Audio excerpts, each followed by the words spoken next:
book of Psalm, chapter 100, verse 2. Worship the Lord with gladness. Come before Him with joyful songs. So in addition to musical instruments, we can worship God with songs from our hearts. So there's great beauty and magnificence when the body of Christ gathers with one heart and mind to sing praises and worship our living God. So let us all start our service. Let us sing songs to our God. Let us use our hands in clapping, our feet in dancing, and our voices in giving praise to our God.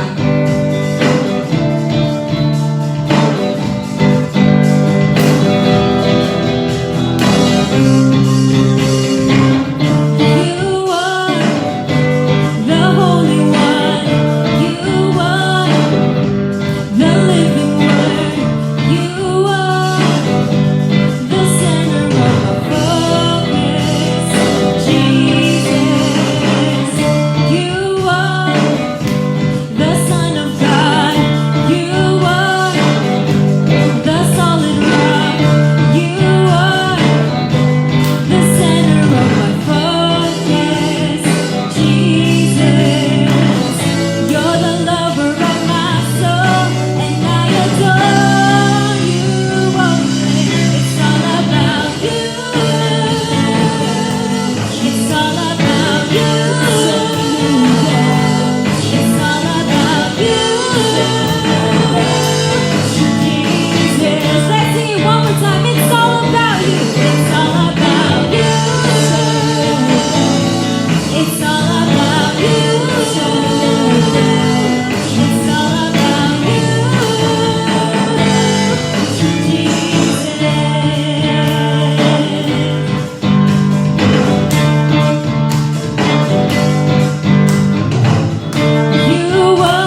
worship you for who you are.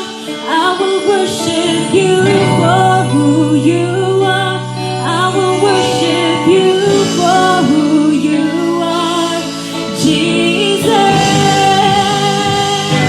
I will worship you for who you are. I will worship you for who you are. I will worship you for who you are, Jesus. Jesus. Yes, Lord. We will worship you for who you are. Kay gato mi, O God, that you're strong, you're gracious, and you love us. Dili mi mo dahil ni mo, O God, tungod sa amo ang nakita, but because of what you said in your word that you are. And because of that, your name is to be exalted high above the earth.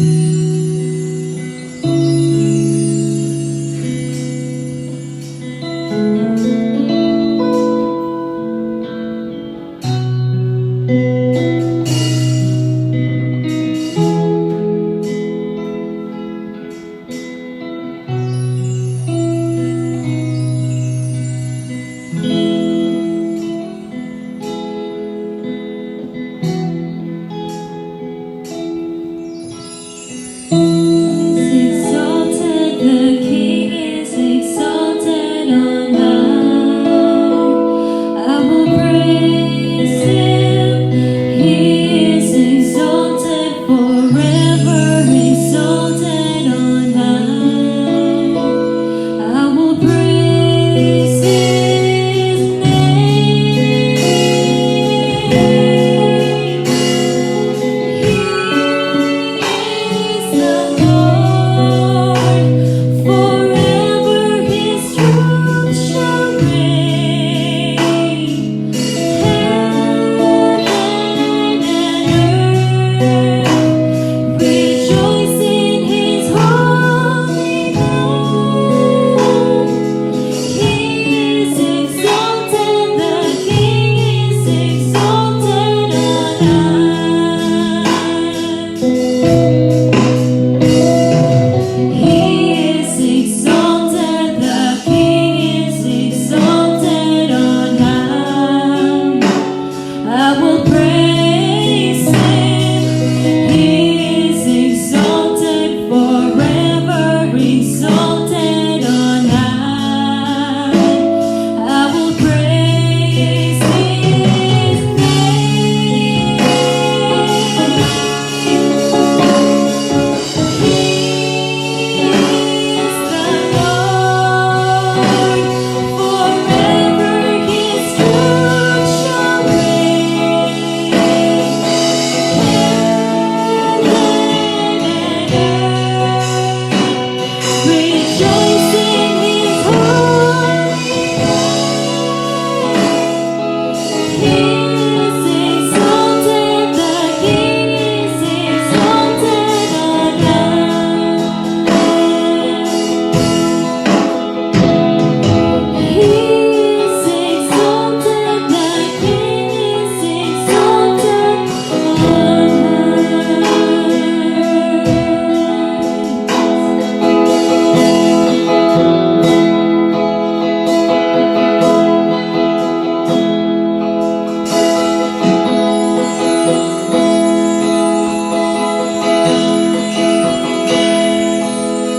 The splendor of the King,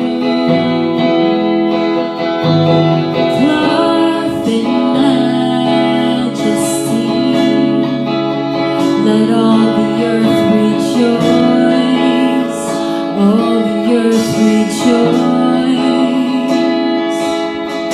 He wraps Himself in light, and darkness tries to hide.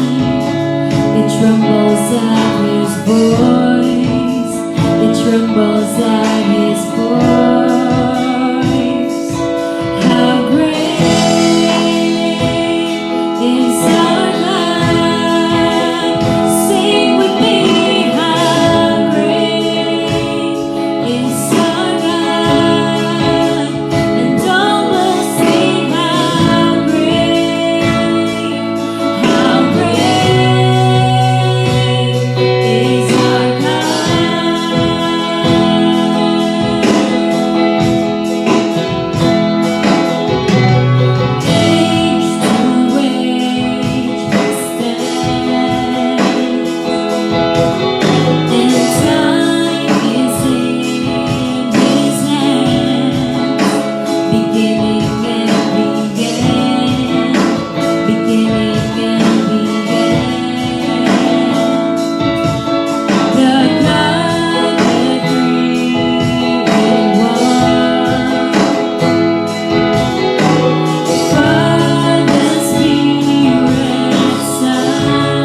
mo, Lord, magkahiusa. Magaingon nga how great you are in our lives, O God. In the midst of this crisis, we believe na ikaw ang Ginoo, nga nagkupot ka namo, nga nag-provide sa mong gikinahanglan, nga mag-protect ka namo, O God. Kay dili ka mo biya, and you would never forsake your children, O God. And I pray, as we ponder upon your words, nga ikaw maghahatag na mo, ug dugang kaalam about imo, ikaw mag-enlighten sa mga unahunay kasing-kasing. And bless our speaker, O God, na mo mag-share sa imong pulong ka. Kinita na namong giampo. In Jesus' name, Amen.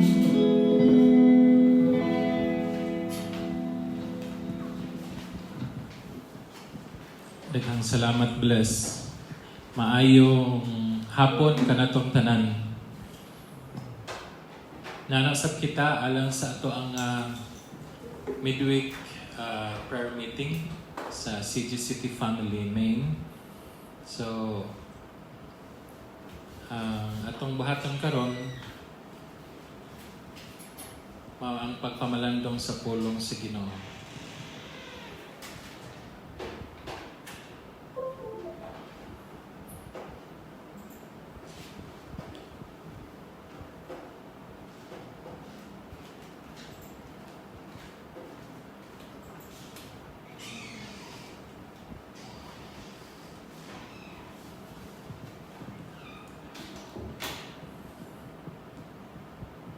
Ika-upat na to karon ka Wednesday nga maghisgot kita mahitungod sa uluhan sa atong topiko, what makes prayer powerful?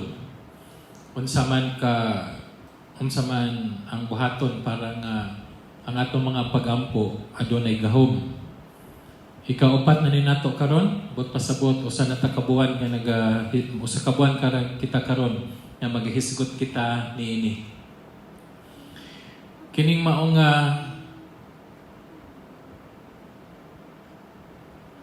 topic atong himay-himay. Naghisgot kita nga ang pag-ampo usa ka pakigsulti ngadto sa Dios. Diin mao kini ang ato nga gihimo nga kita maka-express ngadto sa Dios.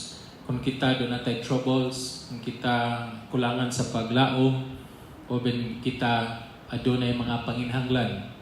So talking to God directly through prayer is a great way to share our troubles and find hope and peace. Manang importante ang matag-usa kanato ang pag-ampo. Talking to God doesn't have to be a big deal. It's a big ceremony. We know that God, Jesus, is our friend. And our Heavenly Father knows best what is good for us. That is why when we talk to God, He knows best than us. We express our troubles, our thoughts, our needs, but ultimately, ang nakahibalog yun kung unsay para nimo, para nako, the best for us. Because we think about, Lord, money ang para sa ako, mausad ni akong gikinahanglan. But we all know that being the God and Jesus being our friend, He knows best than ourselves. And talking to God is an assurance that He is with us. So we can talk to Him anywhere and wherever we are. Bisan na mo karon sa inyong mga panimalay, naman mo karon sa inyong mga trabaho, o asa man ka mo karon nga nagalantaw o nagasubaybay sa ato nga midweek prayer meeting, ang Dios maminaw o nakasabot o nakakita sa imong akong mga ipanginhanglan. Maghisgot kita mahitungod sa what makes prayer powerful. We cannot go directly to that without summarizing the misconceptions that we have studied already. Upat na ka misconceptions nga atong na-studyuhan o ato karong hisgutan ang ikalima.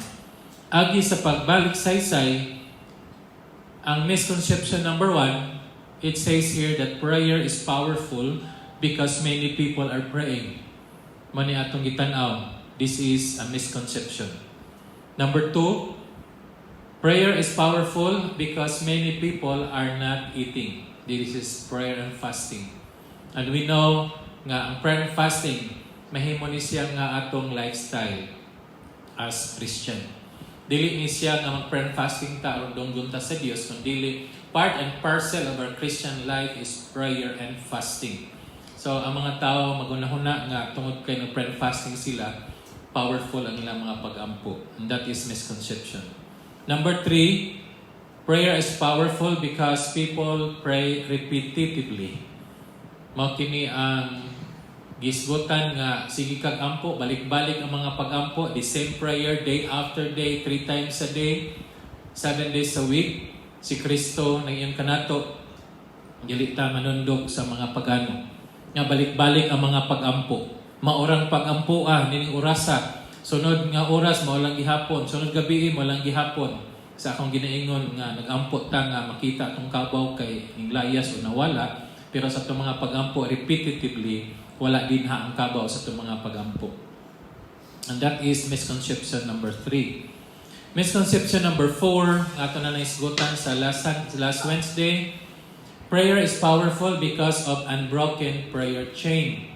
Nagtuota nga kung doon natin 24 hours, 7 days a week, nga prayer chain, tubagon gyud ta sa Dios. Ug mabugto gani na lisod ang pagtubag sa Ginoo. So we sacrifice ourselves, we do not eat, we pray. Everyone is praying, even 12 o'clock midnight, 1 o'clock a.m. Unya, alas 2, alas 3, dili na tubugtuon. Nga naman, aron kita tubagon sa Dios.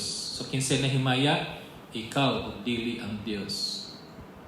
Karon nga Wednesday, we will be talking about the last misconception. Prayer is powerful because of an apostolic anointing. Ang mga tao nagtuo nga gamhanan ang pag-ampo tungod kay ang nag-ampo pastor. Gamhanan ang mga pag-ampo kay nag-ampo senior pastor. Grabe gud siguro grabe ka gamhanan atong pag-ampo kun ang mag-ampo bishop. Si bishop gyud nag-ampo. Powerful kay ni. Napag mas taas pa siguro, kardinal. So mas grabe ang pag-ampo ni kardinal. O di ba katapusan ato na to archbishop. O di ba ato na ta ni papa or ni mama. Arang gamhanan na gyud ang ato mga pag-ampo. Why? People are believing that prayer is powerful because of an apostolic anointing. Gi-anoint man ka man sa ato mga gathering. Bisan asa ta, kumailhan ka nga pastor, uy, si pastor, si Jim atong paampoon kay pastor ni, dool sa Ginoo. Mga pag-ampo sa pastor, dunggon yun na sa Ginoo. Manang mga tao, dili makasugod og pag-ampo kung wala si pastor, wala si bishop, wala si senior pastor. Kinahanglan anaagyod kay nagtuo mga tao nga ang mag-ampo gani ang pastor o ang senior pastor, mas gamhanan ang iyang mga pagampo. Labi na sa mga dunay sakit, na mga masakiton, tawgon gud si pastor. Tawgon gud si senior pastor kay matindi kanang nindot o gamhanan o lig-on ang pagampo sa mga pastor. Now, sa panahon na yun, unsa may giingon ni James chapter 5 verse 14. Yan siya, is any among you sick? He should call the pastor, the senior pastor, the bishop, the cardinal. The Word of God says, call the elders.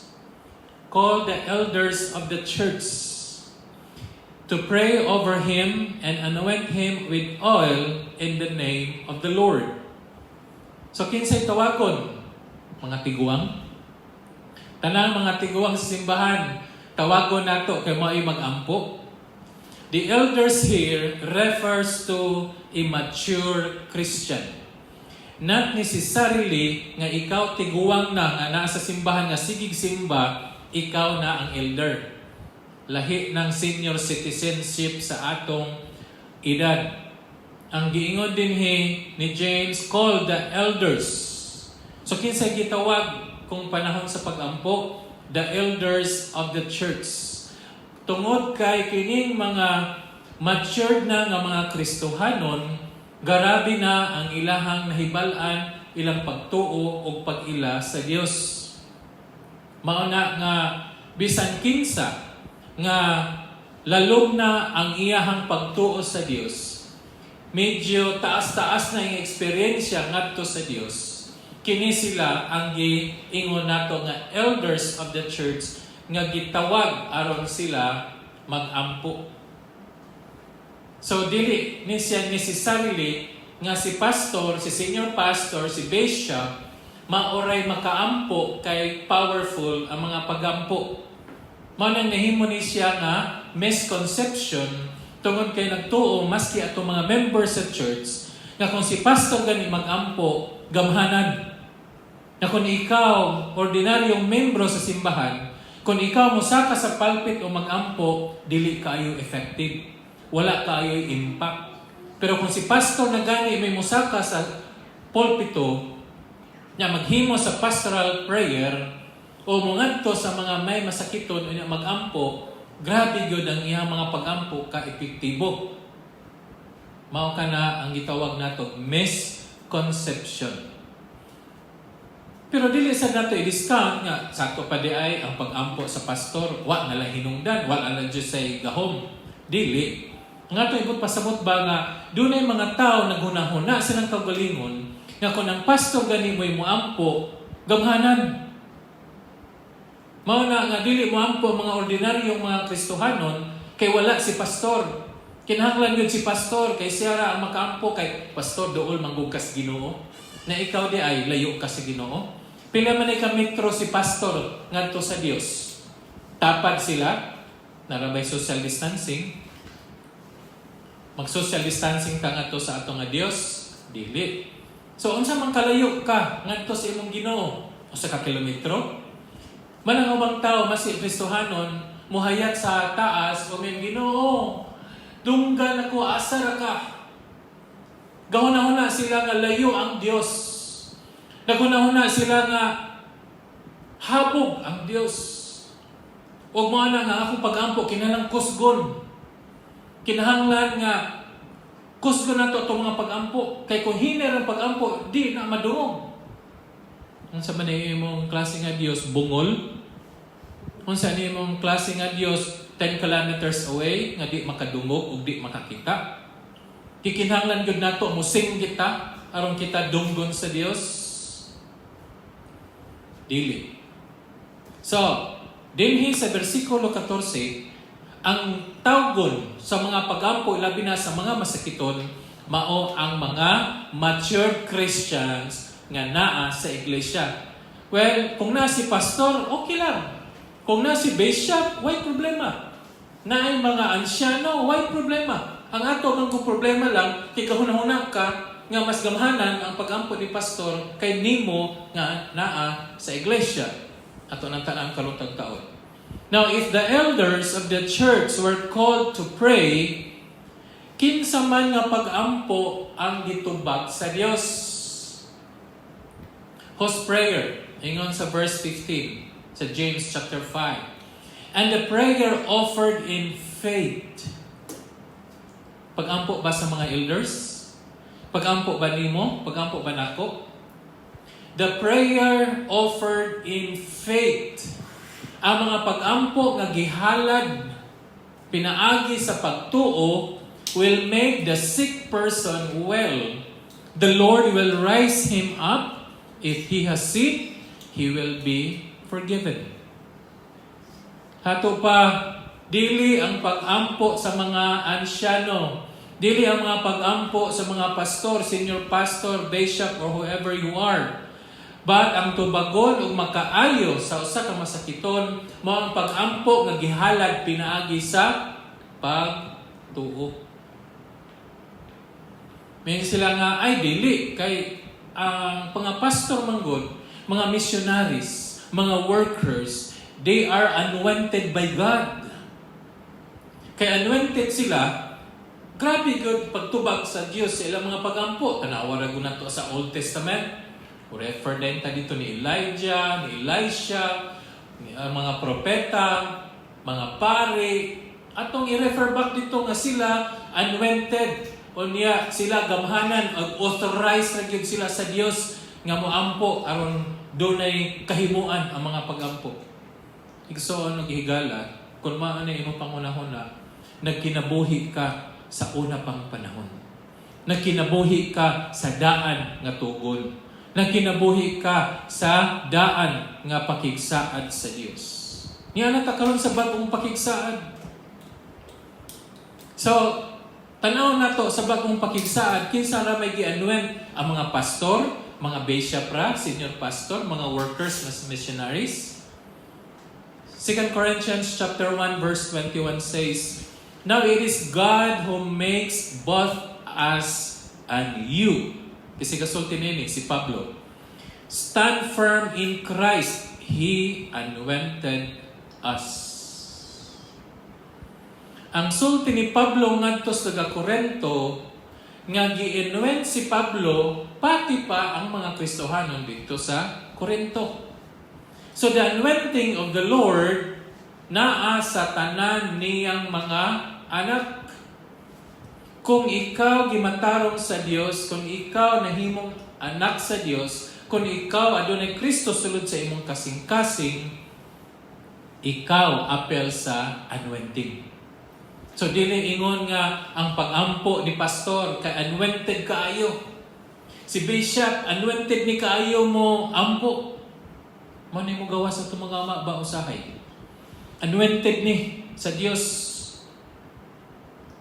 Manang ang iyang pag-ampo anointed kaayo, anointing prayer.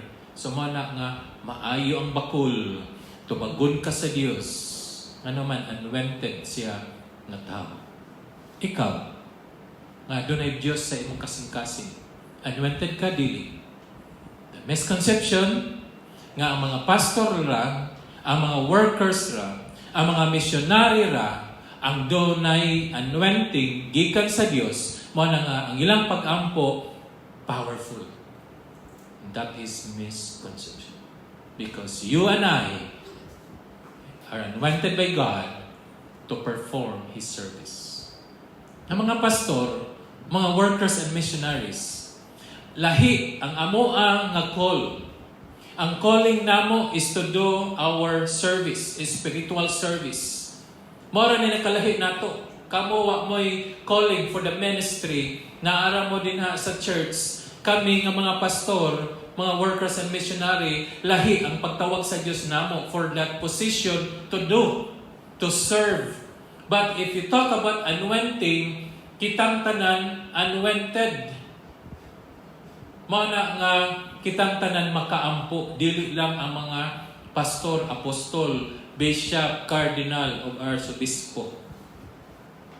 Atong i-correct ang mga errors nga atong nakita. Prayer becomes a work to earn God's favor. Magtrabaho ta, magsakripisyo ta, ampo ta og tamas ginhawa, maglisod-lisod ta sa pag-ampo, sakripisyuan na to mga pag-ampo, kitang tanan mo ampo way honong in order to earn God's favor. So maningkamot ka. You work hard in order to earn God's favor. The question is, mao ba na siya ang giingon sa pulong sa Dios? When it should be a grace to be thankful and enjoy God's favor. Kung sa unang panahon imong tan-awon, naningkamot sila aron sila makakuha og pabor gikan sa Dios. Apan sa Bagong Testamento, sa Bagong Covenant, kauban kang Kristo, nahumana ang iyahang trabaho. Ang ato is just to enjoy the favor given by God through His Son, the Lord Jesus. So that kung mawala ni sa atong hunahuna, nga magtrabaho ta, aron ta nga makakuhag pabor sa Dios, wad-on na ni nato ang atong hunahunaon nga atong pasalamatan ang Dios tungod sa gihimo ni Kristo dito sa cross o kita karon maka-enjoy na sa panalangin o ang pabor nga ihatag sa Dios nimo ug nako. Ano maghago man ta? Haguan pa nato nga human as Kristo ng hago? Dili na.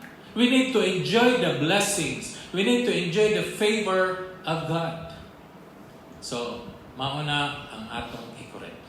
So we corrected the 5 misconceptions about what makes prayer powerful.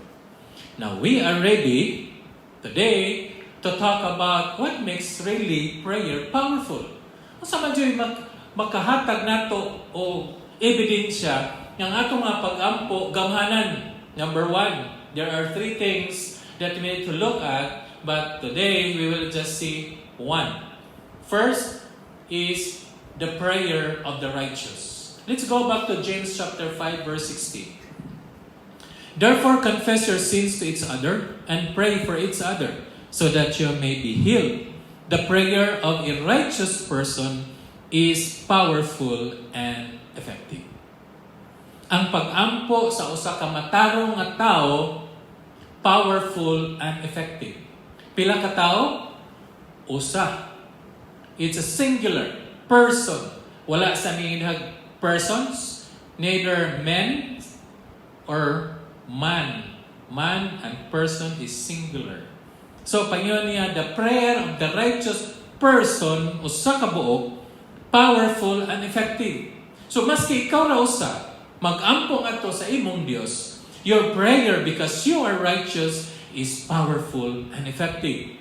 Now, the question is, what is righteousness? Ano sa ganing atong pagkamatarong?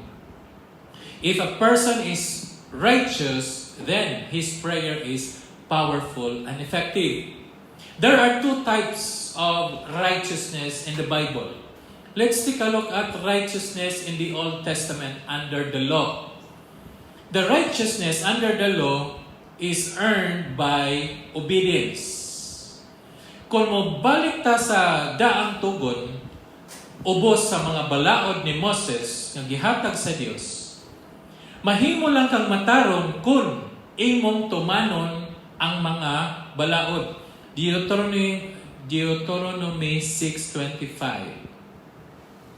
The Word of God says, and if we are careful to obey all, sabot pasabot sa all, tanan. Wala sa mga if we obey 50%, 10%, at least 1, wala. Mingon si Moses, if we obey all this law before the Lord our God, as He has commanded us, that will be our righteousness. Righteousness in the Old Testament is by obeying the law. Kung di ka motuman sa balaod, dili ka matarong. Mabitaw na karon nga sa mangkaoy di man katarong pagtarong diha aron mahimo kang matarong. Maski ato mga anak dili motuman nato, ako mga bata di tarong. May panang-imo mari, kay mga tarong pa nimo mga anak, ang ako mari. May mga sharing sa mga inahan ngadto sa iyang silingan. Dili pwede nga 99% ra sa balaod ang imong matuman. Ang 1% dili matuman. Check unfair po, 99% ko, siya ro di pagyug ko mamatarong. Sa iyang giingon, all. There is no exception. Tanan. So, dito sa daang tugon, kung adto ta mo base sa atong pagkamatarong, tanang balaod ni Moses, mo tana sa kubi, pila ba kabuok laws, commandments nga gihatag sa Dios ngadto kang Moses. Kinsay bright diha? Taga piso. Pila? 100? 200? 300? Pila? 6, 1, 3. 613 laws of Moses. O kinahanglan ka ng 613 laws atong tumanon. Question, nanabay ng katuman. Kung imo nang natuman, you are righteous because you are an obedient child of God. Following the law. Naabay na katuman. Mao gani nagpakamatay si Kristo sa cross aron pagtuman sa tanan kay wala gyud maski usa nga nakatuman sa balaod. So what is righteousness in the New Testament? Righteousness under grace is received by believing. Ang pagkamatarong under sa grasya, mao lamang ang pagdawat pinaagi sa pagtuo. Dawaton nimo pinaagi sa imong pagtuo nga gitagaan ka og pagkamatarong sa Dios. Romans 10:4. Christ is the end of the law, so that there may be righteousness for everyone who believes. So si Kristo ang katapusan sa balaod. That is why si Kristo mo'y nagtuman sa tanang balaod. O dili ikaw, dili ako, di bisang kinsas kalibutan. Wala, maski usa. No one is righteous, not even one. Ingon si Pablo. That is why ihatag sa Diyos ang iyang anak o iyang gituman ang tanan dito sa krus. Christ is the end of the law. So kung may tag-end of the law, napabay balaod hantod karon? Wala na. Pagkahuman sa kamatayon ni Kristo sa cross, wala na ang balaod. Mabitan ang gitawag kita og bag-ong pakigsaan, bag-ong tugon. Nga naman, gibag-o ni Kristo, iyang gipahunong ang pag-implementar sa balaod. Daghan na ampo karon nga mahunong kanang terrorism bill. Terrorist bill? Ano sa mana? Terror bill? Bill nga terror? Kanang tuan na karon sa Malacañang ang anti-terrorist bill or unsa to terrorism bill. Sorry, di kay ko kibaw sa term. Kulang na lang to og perma ni Presidente Duterte. Pero daghan pod even the religious groups nga nag-oppose nga i-veto ni Presidente Duterte ang maong balaod. Sa pag-veto ni Duterte nga siya man mismo ni hatag certification nga urgent na i-veto na hinuon niya. Di na pwede. Sa akong unahon kato sigurong dunay probability nga mahimong violators unya kung mahimong balaod, maoy mahadlok. Pero kung di ka terorista, ug wa ka naghimog mga terrorist act or paingon sa pagka-terorista, ayaw kahadlok. Kaya that is a protection nato sa atong nasod o sa imong kaugalingon against the people. So, si Kristo katapusan sa balaod. Okay, natapos ang balaod, so there will be righteousness for everyone who believes. So, ang pagka-righteous nato, pinaagi lang sa pagdawat o pagtuo. Tuuhan nato nga gitagaan ka og righteousness. Dawato na nato sa pagtuo, dili nato haguan. So kung imong tan-aw ning duha between under the law and under grace, under the law earned by obedience, maimo kung ikaw mo obey. Pero under grace, imo na nang dawaton pinaagi sa pagtuo ang pagkamatarong. Mga kaigsuonan, dili ta mubalik ngadto sa balaod. Kay ang balaod para na sa mga Hudiyo. Kung ikaw Hudiyo, imo to balaod. Pero kita nga mga Hintil, wa tay balaod, wa tay Dios, wa tay covenant, wa tay pakigsaad. Kay kita mga Hintil, ang pakigsaad sa Dios adto lang sa mga Hudiyo. Apan sa dili Hudiyo, walay pakigsaad, walay balaod, walay Dios. Apan tungod kang Kristo, nakabaton kita og bag-ong pakigsaan, bag-o nga relasyon ngadto kaniya, pinaagi lang sa pagtuo, madawat na nato ang atong pagkamatarong. Kay unsa man ang pagkamatarong ingon si Pablo. Romans chapter 5 verse 17. For if by the trespass of the one man death reigned through that one man, how much more will those who receive God's abundant provision of grace and of the gift of righteousness reign in life through the one man, Jesus Christ. Kung sa kuno ang righteousness, it's a gift. Ang pagkamatarong usa ka gasa. Kung gasa, imo bang trabahuan? Imo bang paliton? Imo bang tagaan og sukli ang gasa nga gihatag kanimo? Dili. So ang pagkamatarong sa Dios nga naa nimo na nako, hinatag na. Wala na nimo hagui. Wala na nimo trabahoa o trabahoe. Hinatag na gikan sa Dios. Ang atong himuon, dawato nato o i-enjoy nato ang favor sa Dios nga naa nimo ug naa nako.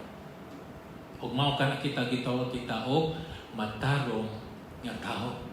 So kung mao na hitabo nimo ug nako, buti pasabot niya na atong hinumduman nga God answered our prayers because we bring His righteousness, not our own good deeds.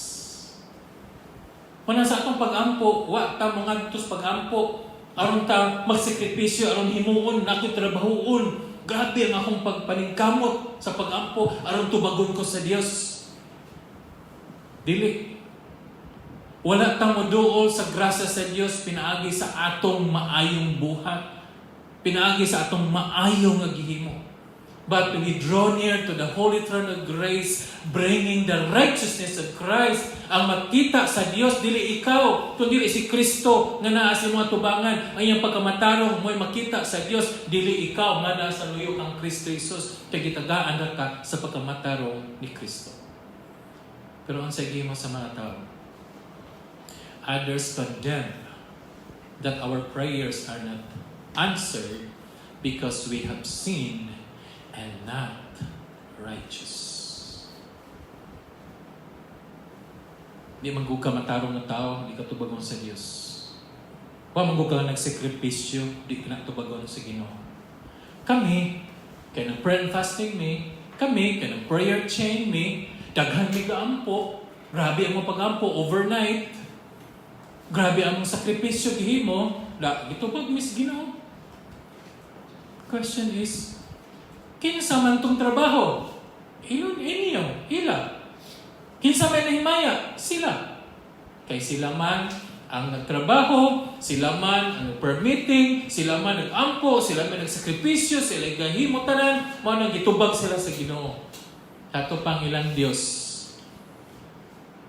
Mutubag lamang kung sila magantos. Ang among Dios mutubag kay si Kristo nagantos na para namo. So asa man ka ni dapit igsoon? Naningkamot ka ba aron ang imong pag-ampo tubagon sa Dios? Naningkamot ka ba aron ikaw maduol sa Dios? Naningkamot ka ba aron ang imong gusto nas imong kasing-kasing ihatag sa Dios? Or mingduol ka sa Ginoo, nagpaubos ka, nagdala sa pagkahimaya-on sa Dios, nagdala sa pagkamatarong kang Kristo Jesus. Din ang Dios mutubag tungkol kang imong pag-ampo, akong pag-ampo, atong pag-ampo, matarong at tubangan sa Dios. Ginoong Dios, amo kang pasalamatan sa imong kaayo. Salamat Ginoo sa pagkamatarong imong gihatag kanamo. Lord, nag-ampo ako karon nga kung doon naman kanamo nga nagasubaybay na minaw. Nga sila gikapoy na sa pag-ampo. Nga sila naningkamot aron sila imong donggon sa ilang mga pag-ampo. Gabalik-balik na gani ang mga pag-ampo. Gikapoy na gani, isakripisyo ang lawas. Halos na dili mo kaon sa usang simana. Aron ikaw, mutubag kanila. Pansalamat Ginoo nga kami imong gihimong matarong pinatang Kristo Jesus ng imong anak. Nga pinagi kaniya ang among pag-ampo gamhanan ug epektibo. Dili tungod kanamo, dili tungod sa among gihimo, kundi dili tungod kang Ginoong Jesucristo. Lord, nag-ampo ako na katong wala pa makadawat sa pagkamatarong. Nag-ampo ako sa gahom sa balaan ng Espiritu. Nga pabukhon nimo ilang unahon ng kasing-kasing. Karon makakita sila kanimo. Og sila, O Dios, moduol kanimo. Og mubaton sila kasing-kasing kang Ginoong Hesukristo. Kanamong tanan, O Dios, nga imo nang gipanagtawag, imong gibalaan. Salamat nga among pagkamataro. Ang pagkamataro ni Kristo nga kanamo maibasihanan nganong nga ikaw motubag sa mga pag-ampo. Sa ngalan ni Kristo Jesus. Amen. Amen.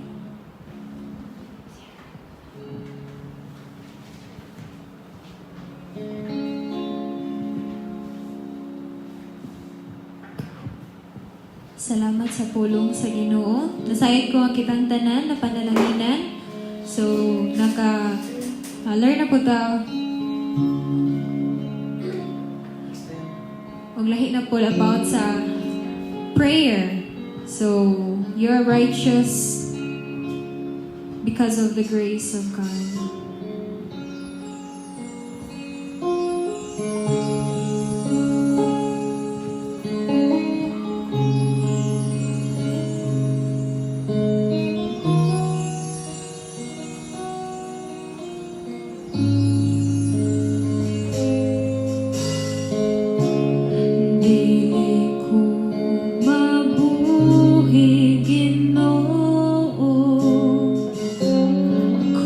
Wala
Okay, so moving forward, anita sa ato ang mga prayer requests.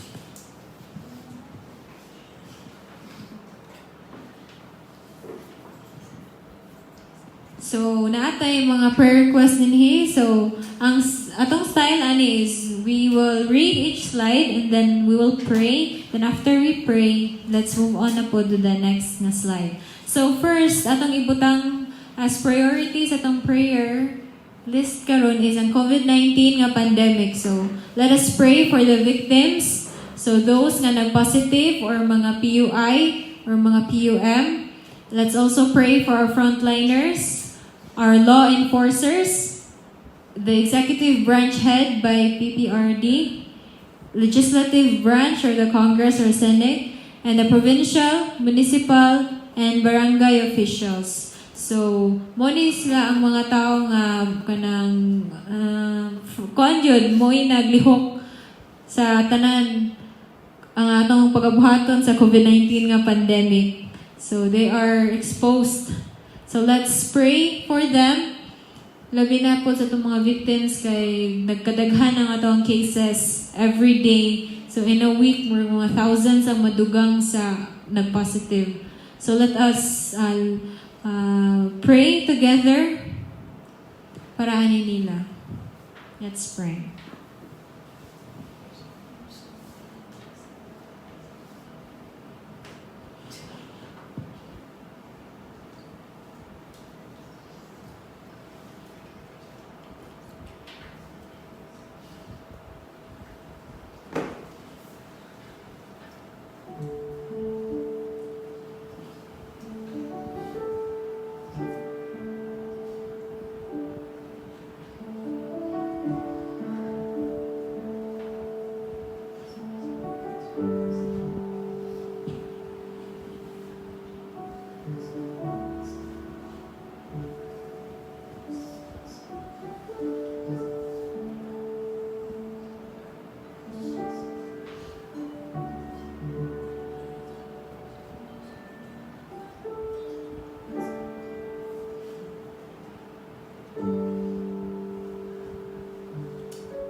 Let's continue praying.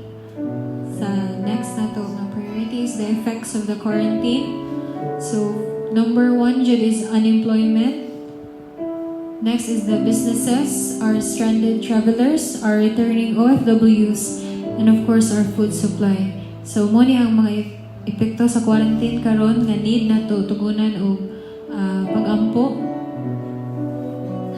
So, let us all pray.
Next prayer concern is the returning to new normal society. So, obedience to government laws, new businesses, strategies, and trading, more on agricultural development, practicing health and personal hygiene norms. So, let's pray for the new normal.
Let's also pray for the Christian churches, for the body of Christ, to have more and deep devotion to God, restoring and giving more time for fellowship, new evangelistic strategies fitted for new norms, restoration and increase in church giving or tithing, and the re-strategizing church approach vis-a-vis new norms. So sa ato ang mga kaubanan nga kasimbahanan kung unsay mga strategies na itong buhaton to keep the faith, to keep the flame burning.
So, atong last nga pray is our personal and family concerns.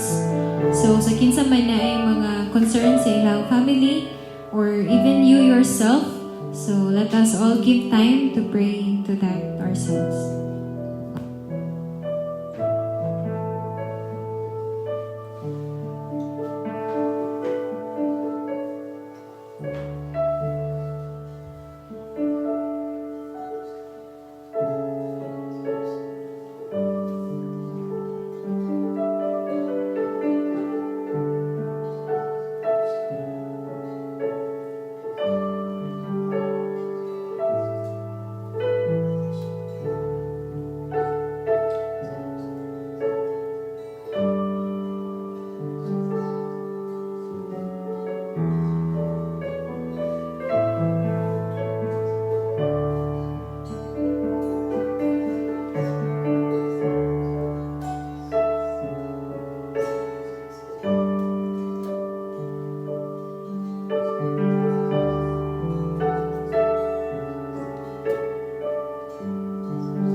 Gikan kanimo nagapangita sa katabawon mo, dili ko mabuhi kung wala ka, kay ikaw ang iya ning kinabuhian. Wa ko'y mahimo kung way kabangi kanimo, anaa kanimo ang kahimuan sa tanan. Kay ikaw lamang o Diyos, tinugan ni tanan sa sinugan o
pag-ampo, pagpaminaw sa imong pulong, o paghatag Ginoo sa imong himaya. Salamat Amahan nga nasayod kami na tungod sa pagkamatarong ni Kristo, himo kaming gidungog sa among mga pag-ampo. Mag-expect kami Ginoo nga day after day, ikaw Ginoo magapamlihok, magapamuhat sa among gihalad nga kanimo nga mga pag-ampo, mga pagpasalamat tungod kay ikaw nga Dios motubag sa among mga pag-ampo. Ginoong Dios, sa among pagbulag-bulag, sa among pagtapos, ang imong grasya kaluoy, magauban ka namong tanan, gikan karon hangtod sa hangturan. Amen o Amen. Salamat o maayong gabi ka natong tanan sa sunod na sad nato nga midweek prayer meeting sa sunod na semana. Ang Dios magapanalangin ka natong tanan.